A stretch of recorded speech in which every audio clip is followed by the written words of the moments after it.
Ahmad! Sila! Ahmad! Sila! Ahmad! Sila! Raisiyah! March! Allahu Akbar!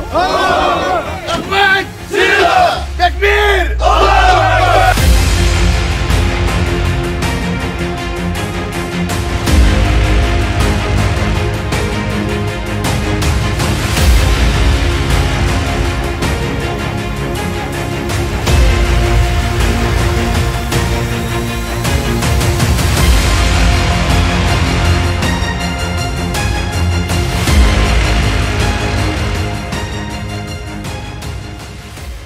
Pasukan Rusia mengklaim telah menguasai kota Bakhmut, Ukraina. Kini giliran pasukan Chechnya yang bersiap memulai pertempuran baru di wilayah Donetsk.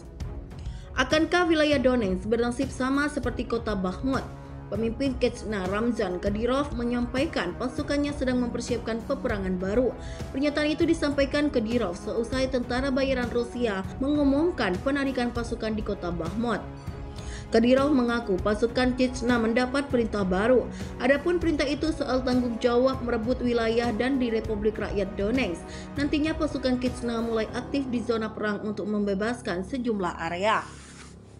Kadyrov mengungkapkan teman-teman unit Chechnya telah menerima perintah baru untuk memindahkan pasukan mereka. Wilayah di Republik Rakyat Donetsk DPR telah menjadi zona tanggung jawab mereka. Sesuai dengan perintah, pejuang Chechnya akan memulai operasi tempur aktif untuk membebaskan sejumlah daerah berpenduduk. Sejauh ini, Kadyrov mengaku dirinya sedang mempersiapkan serangan yang akan dilancarkan pasukannya. Terlebih pasukan Chechnya mendapat dukungan dari Kementerian Pertahanan Rusia dan Staf Umum Angkatan Bersenjata Rusia. Hal itu dibuktikan dengan pemberian data, informasi, hingga senjata, dan berbekal itulah Kadyrov telah menyusun strategi untuk bergerak maju di Donetsk. Diketahui sebelumnya, grup Wagner mengumumkan menarikan pasukannya mulai 24 Mei hingga 1 Juni dengan keberhasilan Bakhmut direbut. Kepala grup Wagner yakni Yevgeny Prigozhin memberikan garda depan perang ke pasukan Rusia. Kementerian Pertahanan Rusia menyebut pasukan Rusia sedang melakukan operasi ofensif terhadap pasukan Ukraina di daerah di luar Donetsk di Donbas. Kementerian Pertahanan Rusia mengumumkan bahwa detasemen penyerangan dari Brigade Senapan Bermotor ke-5 Rusia dan unit Akhmat berhasil menyerang pasukan Ukraina di dekat kota Marginka. Diketahui kota Marginka sekitar 30 km barat ibu kota Republik Rakyat Donetsk DPR Rusia. Unit Rahmat adalah bagian dari Garda Nasional Rusia dan berbasis di Republik Chechnya. Unit itu dinamai Ahmad Kadyrov yang adalah nama presiden pertama kawasan itu dan ayah dari pemimpin saat ini Ramzan Kadyrov.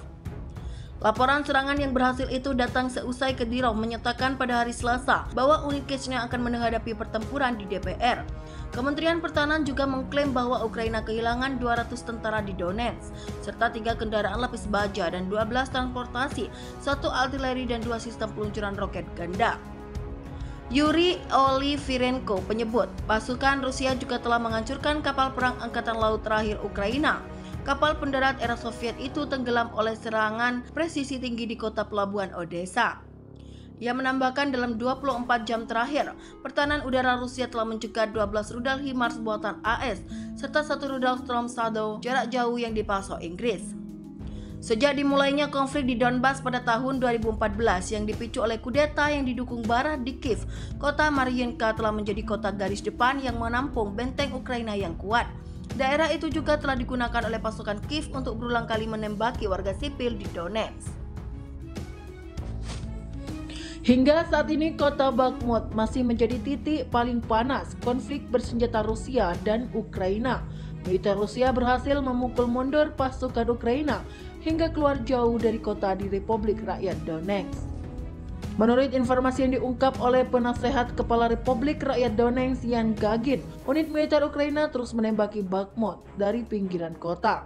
Sasarannya adalah wilayah barat Bakhmut yang diyakini angkatan bersenjata Ukraina adalah basis militer Rusia. Akan tetapi menurut Gagin, serangan sporadik militer Ukraina adalah fakta bahwa pasukan yang berada di bawah komando Jenderal Valery Zaluzhny tak berani menerobos masuk ke Bakhmut.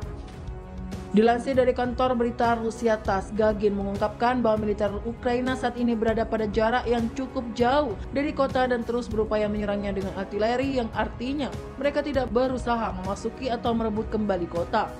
Menurutnya mereka akan gagal jika mereka melakukan hal seperti itu, tetapi mereka terus membombardir pinggiran barat kota itu. Aksi militer Ukraina menembaki wilayah barat Bakhmut dinilai Gagin adalah satu-satunya cara untuk mencegah konsentrasi pasukan angkatan bersenjata Federasi Rusia yang menguasai hampir seluruh kota itu. Konfrontasi bersenjata di Bakhmut meletus sejak 1 Agustus 2022 lalu, di mana perang antara pasukan Rusia dan Ukraina di wilayah ini adalah salah satu yang paling masif sejak operasi pembebasan Donbas termasuk Luhansk berlangsung sejak 2014. Kota di bagian utara Republik Rakyat Donetsk ini jadi salah satu target serangan dahsyat militer Rusia karena merupakan pusat transportasi, distribusi amunisi dan logistik unit militer Ukraina di garis depan. Setidaknya 10 ledakan terdengar di ibu kota Ukraina, Kiev, sekitar pukul 11 waktu setempat pada Senin 29 Mei 2023. Wali kota Vitaly Klitschko mencatat ledakan di distrik pusat kota merupakan kejadian langka di siang hari dan menyuruh warga untuk tinggal di tempat perlindungan. Klitschko mengatakan layanan darurat sedang berupaya memadamkan semburan api berkat puing-puing roket yang terbakar di distrik Obolovsky, utara Kiev. Pemerintah kota mengatakan pertahanan udara sedang bekerja di ibu kota setelah sirine serangan udara dibunyikan. Selain itu, militer Rusia menggagalkan 5 upaya untuk merotasi unit di garis zona pertahanan tentara gabungan ke-6 Angkatan Bersenjata Ukraina. Hampir 15 bulan militer Rusia melancarkan invasi ke Ukraina. Sejumlah pihak menilai jika pasukan Vladimir Putin menelan banyak kerugian, apalagi armada beruang merah belum bisa menguasai penuh front timur dan masih jauh menuju ibu kota Kiev. Angkatan Bersenjata Ukraina kerap membeberkan data kehancuran persenjataan dan peralatan tempur hingga klaim membunuh sejumlah tentara Rusia. Akan tetapi laporan militer Ukraina justru terbantahkan oleh data yang diungkap oleh Jerman, salah satu negara sekutu dari NATO. Kepala Badan Intelijen Federal Jerman Bruno Kahl menegaskan jika sampai saat ini ia sama sekali belum mendapat bukti melemahnya kekuatan militer Rusia. Menurut Kahl, Angkatan Bersenjata Federasi Rusia masih akan terus dikdaya, bahkan jika harus menghadapi perang dalam waktu yang lama dan Rusia masih mampu berperang dalam jangka panjang, mengisi kembali pasukan dengan personil militer senjata serta amunisi. Tak hanya Kahl, pakar strategi militer Kementerian Pertahanan Australia, Kolonel Marcus Reyseiner juga menyatakan hal yang sama, di mana menurutnya banyak fakta bahwa banyak yang mencoba membesar-besarkan kelemahan tentara Rusia dan Rusia adalah musuh yang harus dianggap serius. Juru bicara Kementerian Pertahanan Rusia Igor Kononenko mengatakan pasukan Rusia serangan udara dan artileri telah mengalahkan para penyerang dan pasukan yang tersisa didorong kembali ke wilayah Ukraina, di mana mereka terus terkena tembakan sampai mereka benar-benar musnah. Anggota dari dua kelompok anti-Putin yaitu Legion Kebebasan Rusia dan Korps Sukarelawan Rusia RVC mengaku bertanggung jawab, sementara Kiev membantah terlibat dalam serangan itu.